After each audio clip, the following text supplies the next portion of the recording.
All right, ladies and gentlemen, thank you so much for your patience. So like I said, we're going to be doing a full session for the Investing in Space panel, and we're just going to kick it right off here.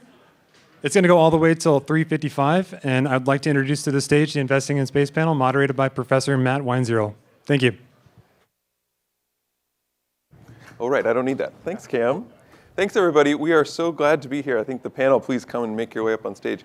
We're so glad to talk with you about this important topic, and I just want, before we jump in, so I'm Matt Weinzierl. I'm a professor at HBS, just down the river, and I teach a course on space that's been lucky enough to have many of you in the audience as students. Right. I just wanted to congratulate the organizers and Cam in particular, because we have an amazing panel for you for this topic in particular. We have folks trying to raise capital for their firms. We have people from the private side of funding, people from the public side of funding, and an analyst observer of the sector overall. So I think we have the potential for a really rich and comprehensive conversation around investing in space. Okay, so the idea, I'm going to start and ask the first few questions, but please write your questions down so we can get you in once we've talked these through. Okay, first, let's do introductions. Maybe, Sita, maybe we can start with you and make our way down. Sure. Sita Santi, CEO of Space Tango. We are based out of Lexington, Kentucky, with teams down at Cape Canaveral in Florida and now Arlington, Virginia. Prior to this, was the head of the space practice at Boston Consulting Group. Very fond of the New Space Age Conference and the MIT Sloan School in general. Before that, head of human spaceflight at SpaceX, and was a career diplomat with the U.S. Foreign Service. Hey everybody, I'm Steve Marcus, co-founder, general partner at Riot Ventures. We're a multi-stage deep tech venture fund. We focus on many different categories, including aerospace and defense. Probably have $250 million invested in aerospace and defense at the moment, maybe $50 million in space. We're excited about the category. We're based in LA, which is the home of SpaceX and El Segundo. Hopefully we'll talk about that. Prior to Riot, been an entrepreneur for 20 plus years, founded a half dozen companies. I came from the hard tech, deep tech world, building wireless carriers from the ground up. Hi, everyone. I'm Karen Jones with the Aerospace Corporation Center for Space Policy and Strategy, and I'm a space economist and senior policy analyst, and I cover a number of different things, but lately I've been focusing a lot on the convergence of space with other sectors. I have an eclectic background. At one point, I was an exploration geologist in the oil and gas business, moved into management consulting, and 20 years ago joined the Aerospace Corporation. And I'm happy to be here. And I'm Bucky Buteau, Director for the Space Portfolio at the Defense Innovation Unit, where we work for the Secretary of Defense. And our mission is to accelerate the adoption of commercial technology at speed and scale. So we'll talk about that, I'm sure, during this conversation. Excellent. See, what a panel. And our goal is to make this panel exciting, spicy, and not boring. We all agreed on that ahead of time, so watch out. Thanks. I'm the government guy, so that's what does that really mean? great. You're going to be the... No. Yeah, I'll be the You'll be the... Yeah, okay. All right. Comedian. So we're going to start with the following question about the current investment climate. Space Capital reports that VC flows into space were under $7 billion in 2023, less than half that in 2022. We all know interest rates are a bit higher than in the recent past. Capital markets are a bit tighter. Though, of course, we may have seen the peak of the rates. So the question is, have we also seen the peak of enthusiasm for investing in space for the foreseeable future? Do you think we're at kind of a new normal? Is this a temporary valley? And maybe most provocatively, do space startups need to kind of start looking mostly to public sector sources of funding rather than private for the foreseeable future? And we're going to start with someone who has to look for that funding at some level, and Sita. Yes. That's a simple answer. So I think, Matt, you remember when I talked about the op-ed I wrote in 2021, Space and SPACs, A COVID Romance. Look it up. It's awesome. It's on Space News. Where we did an analysis of the redemption rate in the space industry using the SPAC vehicle mapped against the redemption rate in other industries using the SPAC vehicle, and trying to see were people looking to redeem at a higher rate for the space industry because there was an expectation of that quicker turn on investment. And the sort of ingoing hypothesis was that the redemption rates would be higher.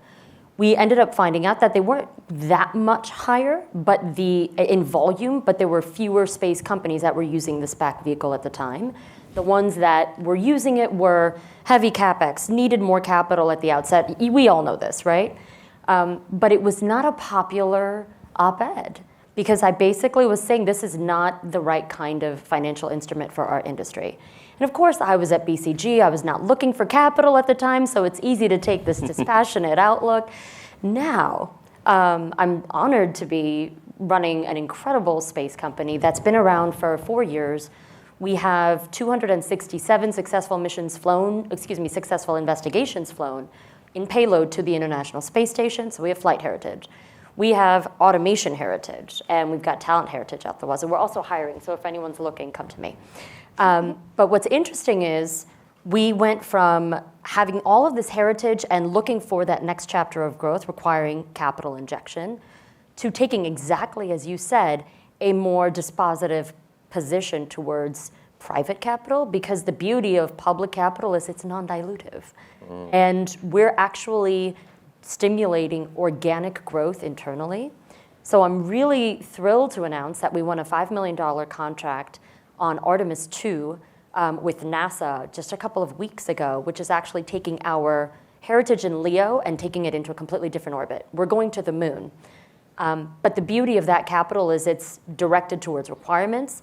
We're going to be bringing those milestones to the left. And it means that when I go to folks like a Riot and I say, are you interested in investing in us? It's less of a, we need this for runway, and please dilute my equity. It's more of a, we're actually being invited to this new dance. We're ready to grow.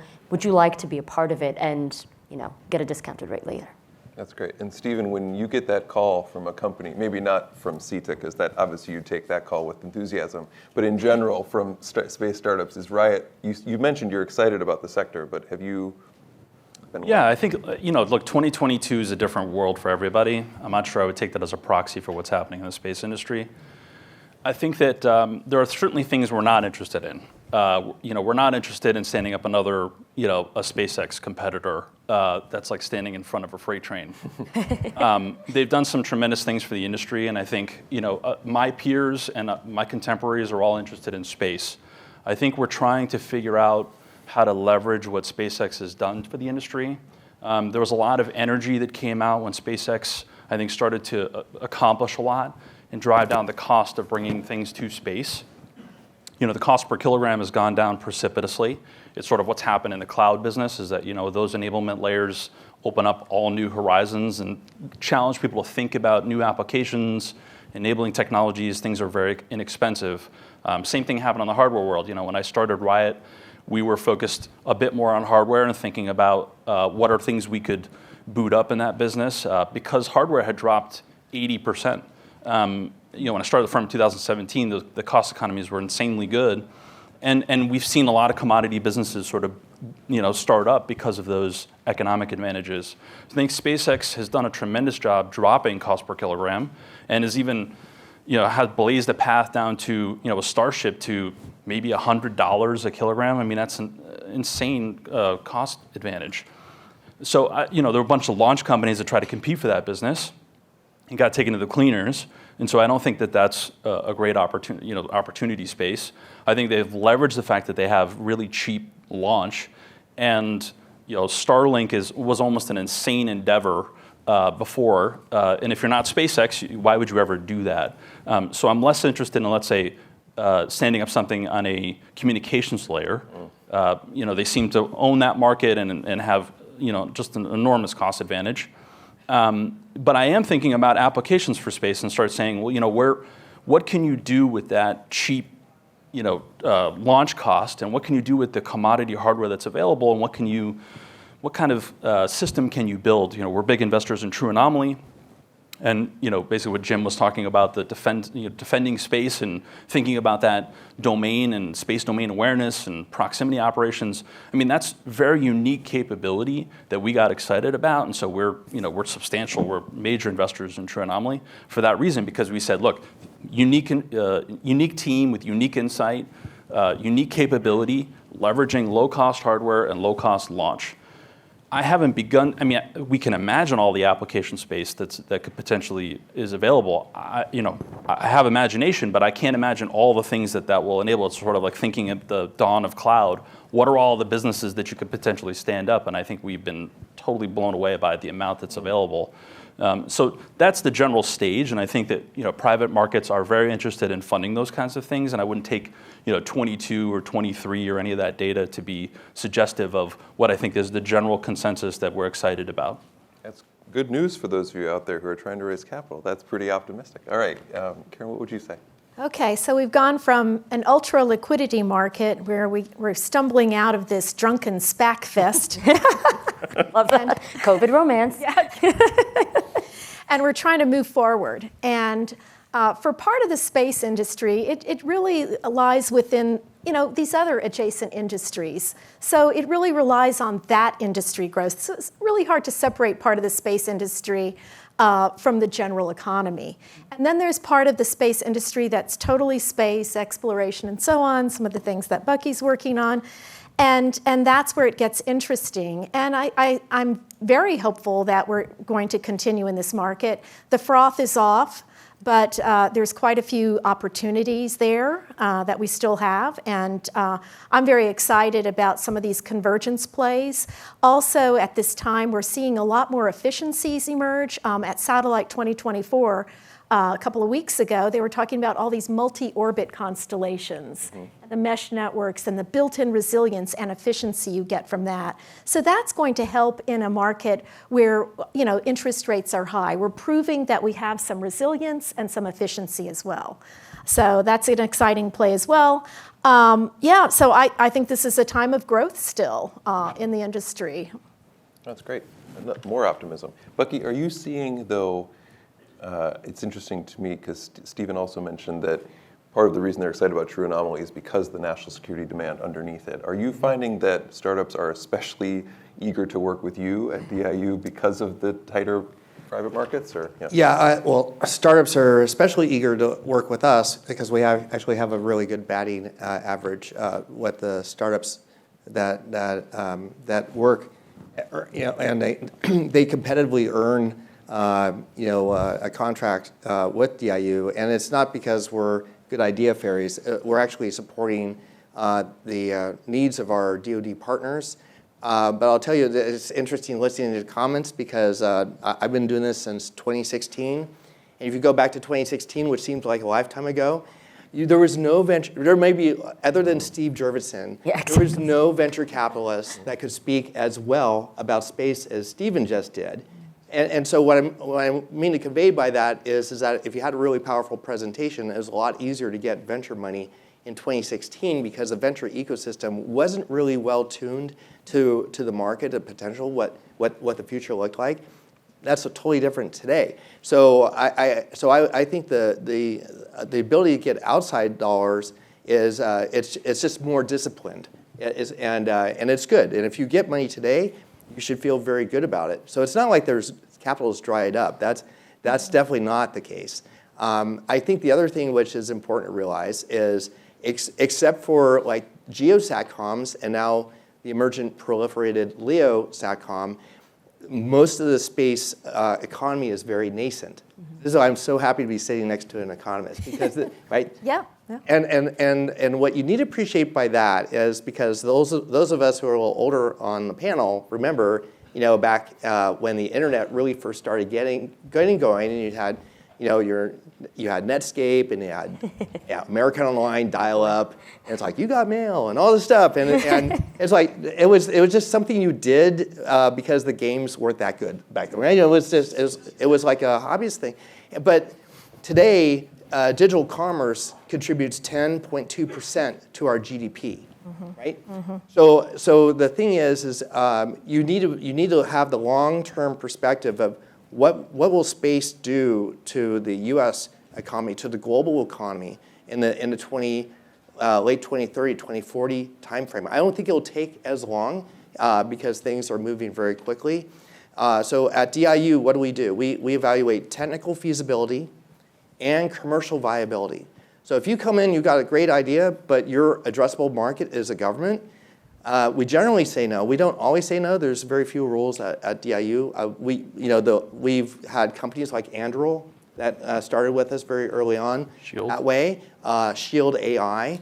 And these were companies that have very large exhibit booths at big conferences, which is one of the ways that we measure, we gauge their success, right? So, but those are expensive. So, Exactly.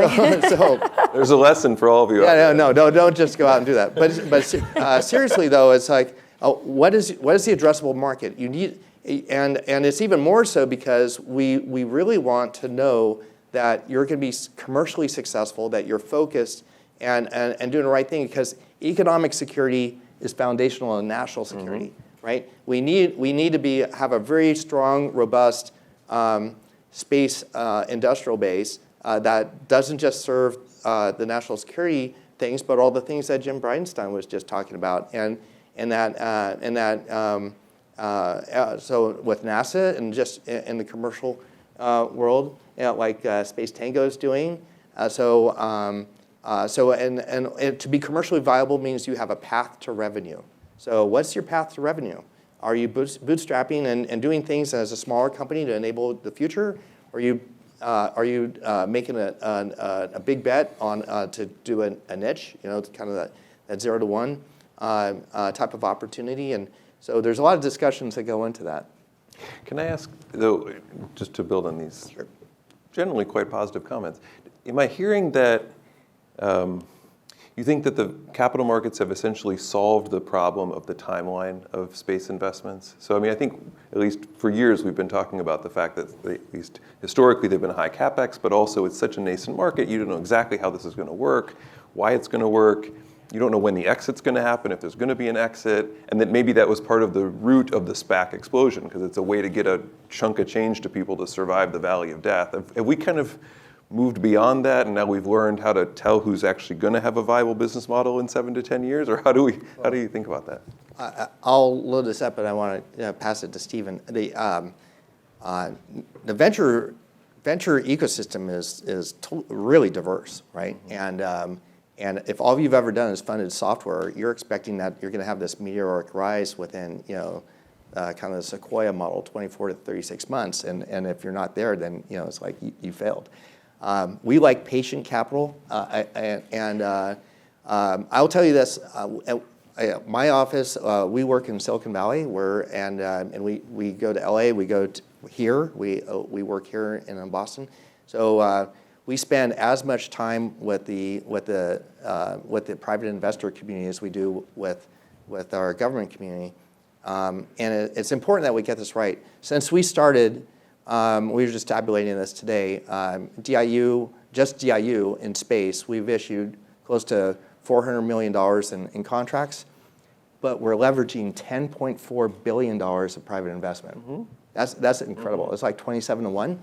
So we like that. So that tells us that we're putting, if Stephen feels passionately about where he's putting his money, and we can make that work in our calculus, that's really good. And then we know we're meeting that. Hey, this company's got a good probability of success in the commercial marketplace. They say the riches and niches. The space industry is still a niche market. It's very small. A lot of data comes out about how big it is and says it's. I'm curious to hear your opinion on this. Is that it's, $200 billion going to $1 trillion, and it's this massive space. There's a couple realities. One is that it is very cheap and very fast to launch something. So, True Anomaly's example, we thought we could get to space with a $6 million seed investment in 18 months. It took a little longer than that. It took a little bit more money than that, but it didn't take us that much longer. So the point is that we could catch a ride on a SpaceX rocket for $2 million and build a bird for liberally $1 million or more if we really want to put a lot of stuff on it. Might be able to make it for $2 million. You can't stand up. The economics are breathtakingly cheap, comparatively speaking. So, and the speed with which you can get up there and launch a service or test something out is pretty fast, and be reasonably good at it. So, we don't see that in a lot of other places. That's fast. So, I think the venture ecosystem is taking note. Some of the things like the unfortunate SPAC business, a lot of people use that as a vehicle. The multiples in the public markets for companies that offer services from space are not great. They can be lucrative, they're not great.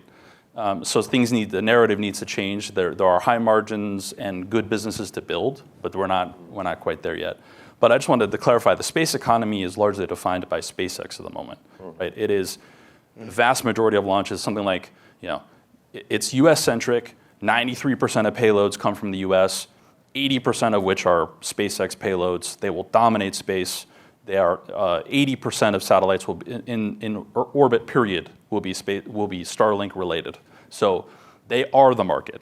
So it's exciting to be there. However, that's an opportunity, which is that I think SpaceX, just like we've seen in other markets, SpaceX has trained in a generation of 12,000 people who are excited about space, who are trained to get mass there fast and experiment and are knowledgeable. And so there's this huge amount of personnel that, if you have to imagine, will be the family tree of companies of the future. Guilty as charged.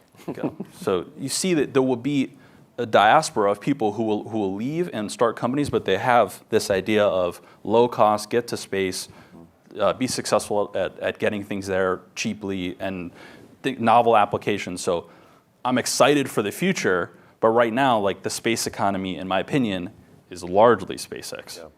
85% of global mass up last year, I think, was SpaceX, right? Yeah. So, yeah. Okay, let me see if I can move to a slightly different question, although it's closely related. I'd like to accentuate, we've already been pretty positive. I'd like to go even a little further out on a limb on that, in the sense that we can talk about opportunities that we're all excited about, but given that we're on the investing panel, what's particularly interesting for investors is opportunities that the market is undervaluing, right? Like, where are you actually seeing something new? And I don't need you to give your investment secrets to the audience, but I'm curious whether there's any areas, niches within the niche, that you think even the space community, much less the market, doesn't quite see the potential in or the value. And feel free to start whoever has an idea they'd like to throw out there. Yeah. I'll start. So I'm very excited about this market sector called direct-to-device. This represents the convergence of satellite communications with the general mobile telecom market. So you have an industry, which is the SATCOM market. Let's take out the satellite TV side of it. And we're talking about $23 billion. It's about to merge with a $1 trillion mobile network operator market. So that's amazing in and of itself. And if you understand, like, Metcalfe's law, which is the number of nodes on the network and increase the value exponentially, that's where I think we're going with this. So I don't disagree with some of the estimates. It's going to be very, very hard to monetize, though. For instance, Apple introduced a service, and they may not charge for it, but it's going to attract more people to the iPhone. So that's going to be a built-in value. It's going to be hard to monetize that. And we haven't yet seen how these services will be charged, and if certain markets that are very price sensitive would even pay for that. It is in some ways a public service. It is all about safety of life, being able to, if you're hanging off a cliff somewhere, which happened to some lady whose car veered off a cliff in California, she was able to use that mechanism to call. So it is a public good in a way. So, however, the market, according to some folks, by 2030 will be $63 billion. Well, the SATCOM market now is worth $23 billion. So that is enormous. But this is even part of a much larger play around convergence.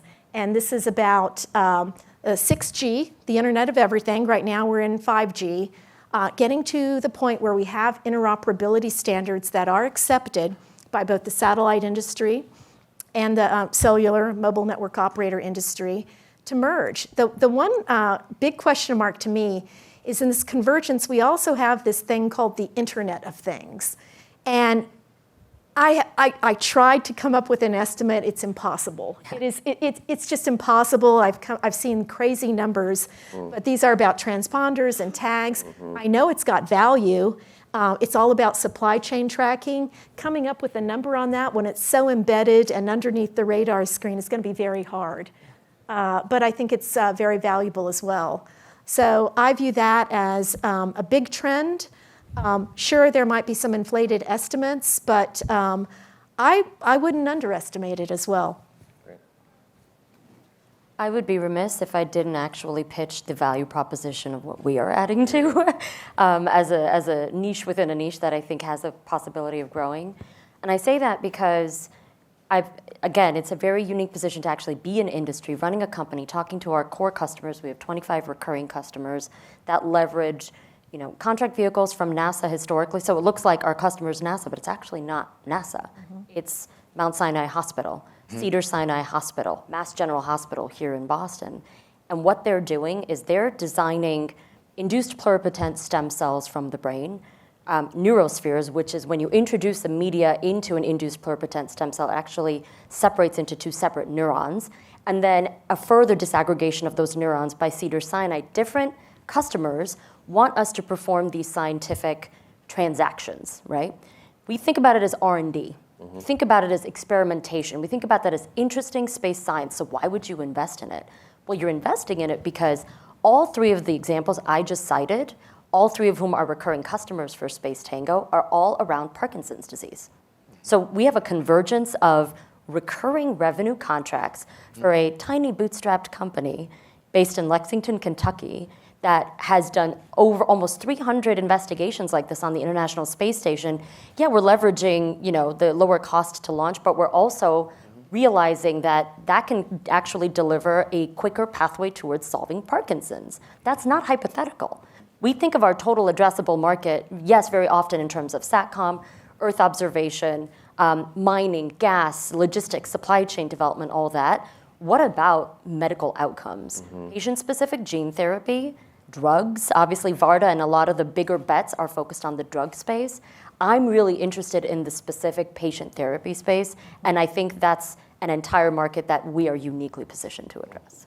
I want to jump on that because we were just talking about this earlier, but one of the things that we can do, because we issue other transaction agreements, which is basically how we funded going to the moon the first time, very flexible. And one of the things that we do on that flexibility is we ask commercial companies that they would team.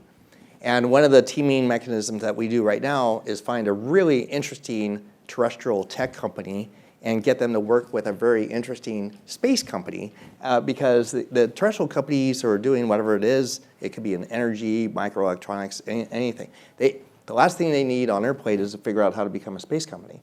And so the more stuff we can do commercial, the better. So hook them up with the well-performing space companies that throw some props at Space Tango.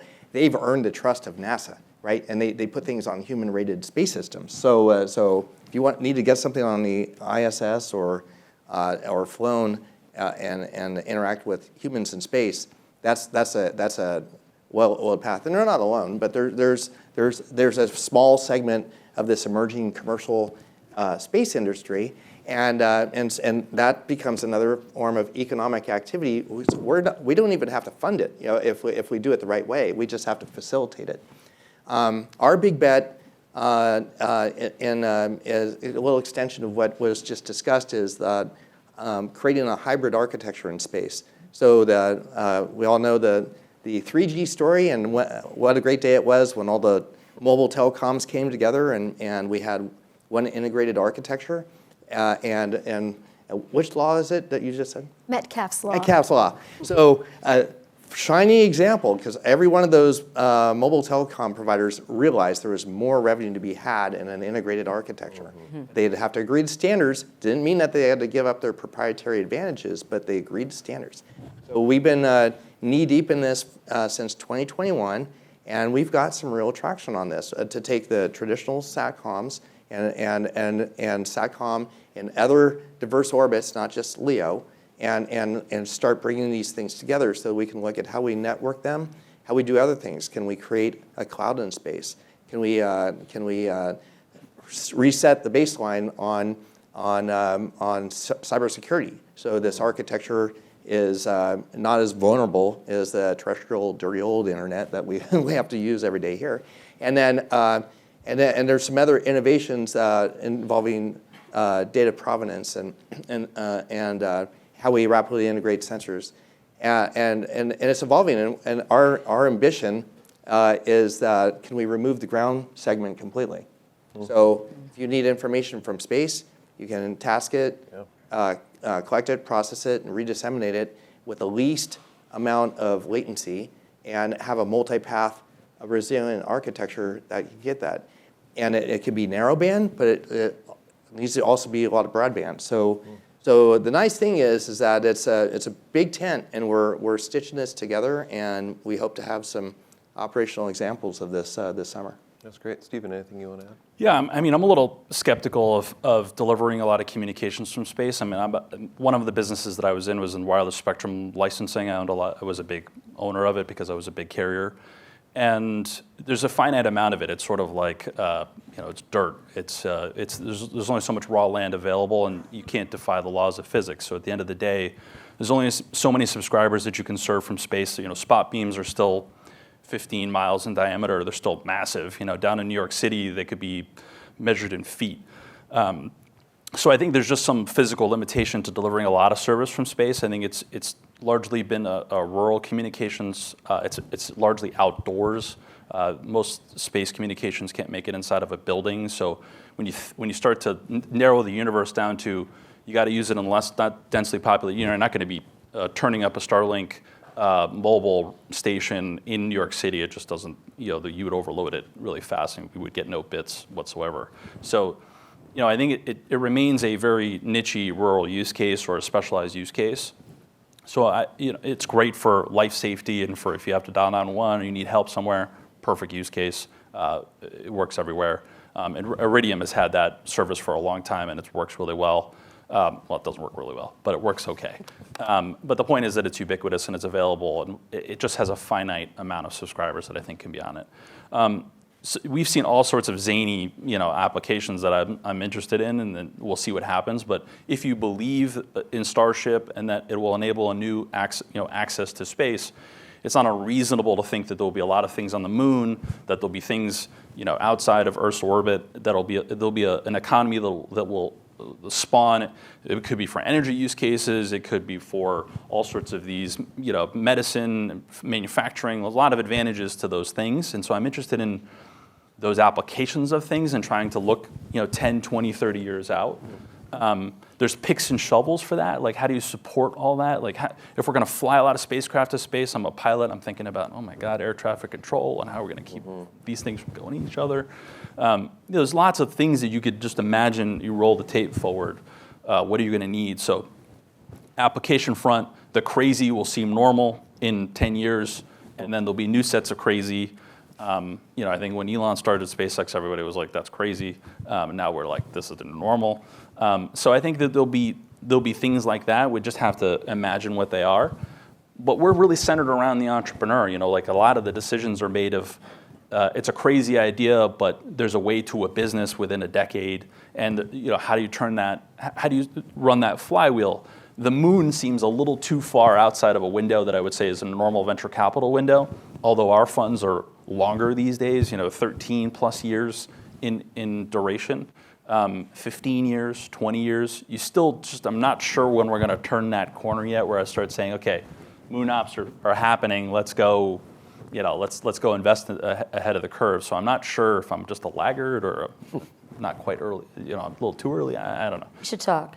Yeah, right. So, I don't know. The tea leaves are hard to read, but I think that there will be lots of opportunities all around. Great. I think you'll find, you don't have to invest in, the moon, but if you look at the pretty glossy pictures that NASA produces, and you go, where are they getting all the power for that, right? You can't solar power your way to industry on the moon, right? So it doesn't, even though there's no atmosphere, that's you're not going to cut. You need industrial power, and there are amazing, alternative and advanced power companies in the United States and other places in the world that are actually working on, kilowatt sources that are not weaponized, and you could put them on a table.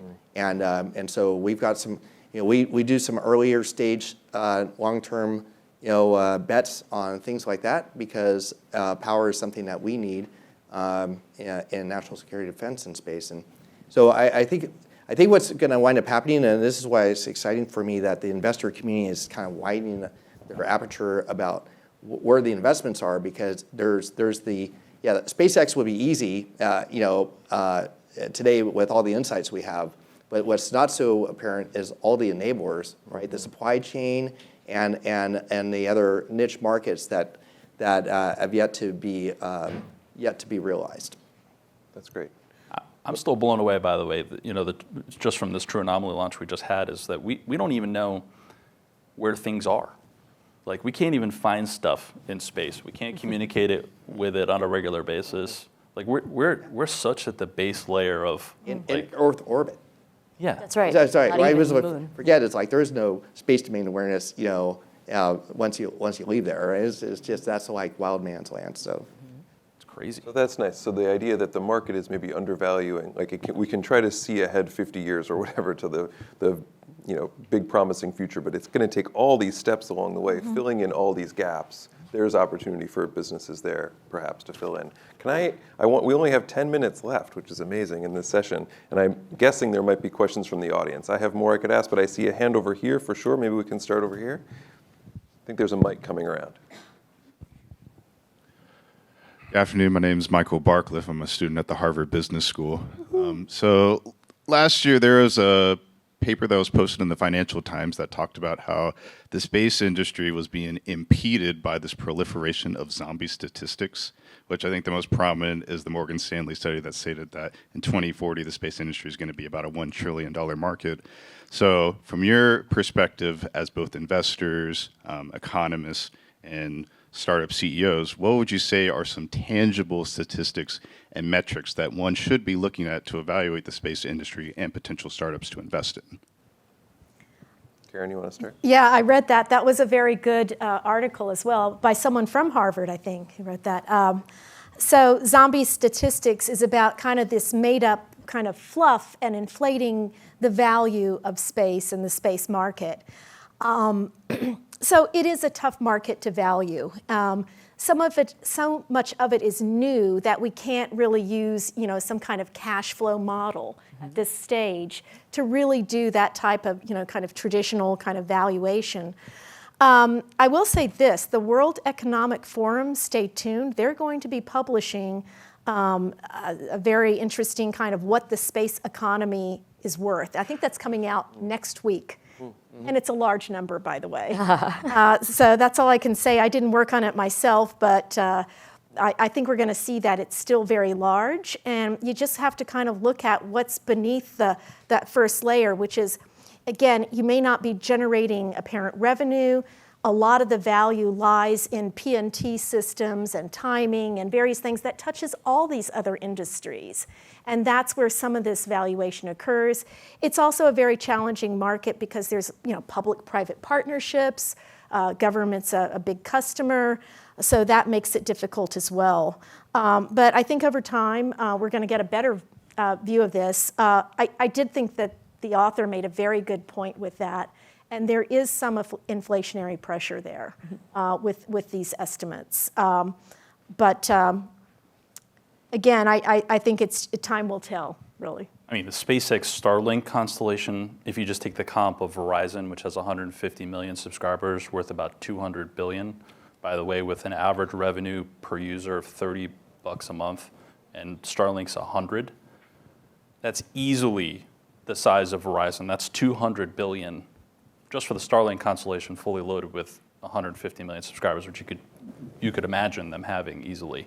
So you want to talk about $1 trillion market, easily make that up with Starlink, Starshield, and SpaceX. I mean, you'd have a massive business there. So the estimates are all over the place because and then you have Iridium, which is worth $3 billion. Viasat's worth a couple billion. It really it's a multiple problem. I talked about the path of revenue earlier. If you're a startup in the room and you talk to DIU about doing business, we're going to say, what's your path to scale? And that's a very important question because as Stephen brought up, in the last 10 years, the giant in the room is SpaceX. But if you look very closely, it's not just about SpaceX innovating. SpaceX designs and builds products that scale. Right?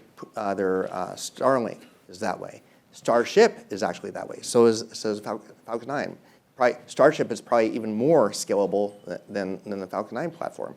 So and they leverage the best industrial practices, and others do too. It's not just about SpaceX, but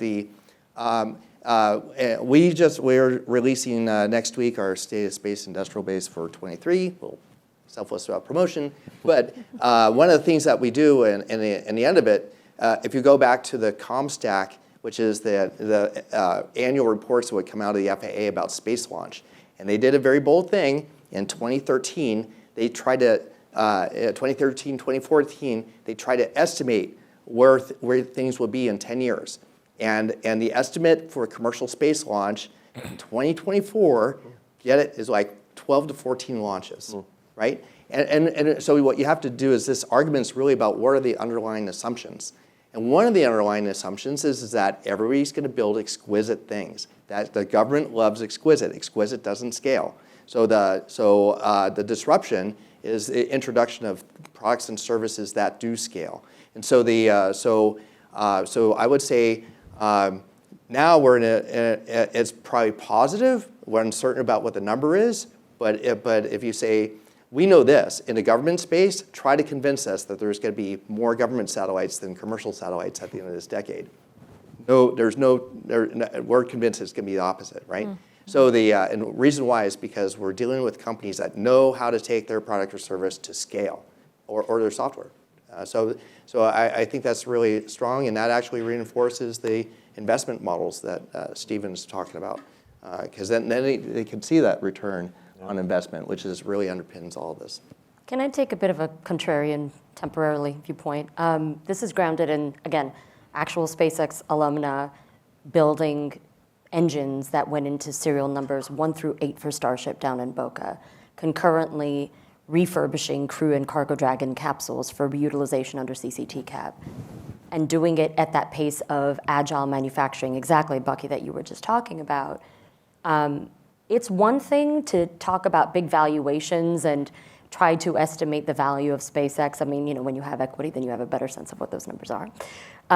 It's another thing to actually ground outside in assessments in industry terms. And so what I mean by that is when going from SpaceX to BCG, I can't tell you how many times I would have in our PIPE practice, the public investment private equity practice at BCG, we'd have financial institutions coming to me to design a due diligence model to say, all right, let's actually ground these valuation numbers in some industry reality. And what are the metrics that we would use? They're bottoms up. They're not top down. Yes, we can do TAM-SAM-SOM analysis until all of our eyes glaze over collectively here at the Sloan School, and we did plenty of that, but it's incredible what a haircut a lot of those numbers get when you map them against historical government agency spend disaggregated by agency 5, 10, 15 years. So that was one thing that we did. And when we applied those numbers to the actual expectation of growth of cash flow, again, we're talking 20 to 25% of a reduction. That was one thing. The other thing was we talk a lot about recurring revenue. How many customers do you have that are going to keep coming back to you? It's one thing when you look at it through that government spend model, but of course, as we were just talking about earlier, a government contract, some of them having moved to service contracts, there may actually be underreporting revenue in there because a Space Tango example is just one of many in our industry. Yes, we're leveraging a NASA IDIQ or a Space Force IDIQ, but within that, there may actually be other sources of commercial application that you build on, right? So there's ways to haircut it, and there's also ways to realistically try to capture some of that commercial marketplace that may or may not exist. But if you don't ground it in actual operational reality, then the numbers, yeah, they're zombies. And I actually think it's really meaningful and important for us to get out of this business of the hype in our industry and ground it in numbers that people like us that have actually worked in the industry can relate to and say, yeah, that pricing, that's about right. Or, yeah, I could make about 200 of those engines in 30 months. Yeah, that's actually a reasonable estimate rather than the speculation. That's great. Yeah, the size of any one economy or industry is always a messy calculation, right? Where do you draw the lines? How do you connect it? The economy is one big thing. And so I think that's a great question, Michael. Thanks. Any other questions? We have time for maybe one more quick one before we close out. Any hands out there? Okay, well, I have one quick one to finish up on.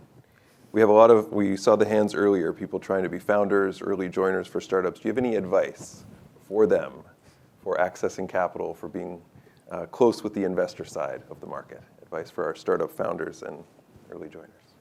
Mine is very simply form the best team possible. We always choose teams over technology. I would say do your market research as early as possible, get into the game as early as you can, and do very smart partnering. That is very key to this. Yeah, I mean, I suggest customer orientation. Think about the business, think about the customer and the problem you're trying to solve, and then map technology and team to that particular problem. Have your customer do your pitch for you. Because when they say, this is our trusted provider, and if I can talk about induced pluripotent stem cells and I'm not even from that industry, they recognize that, then that's just a much greater, more powerful impact for seeking capital. Awesome. Well, thank you all very much. Thank you all for your attention. Have a great rest of the day. Right.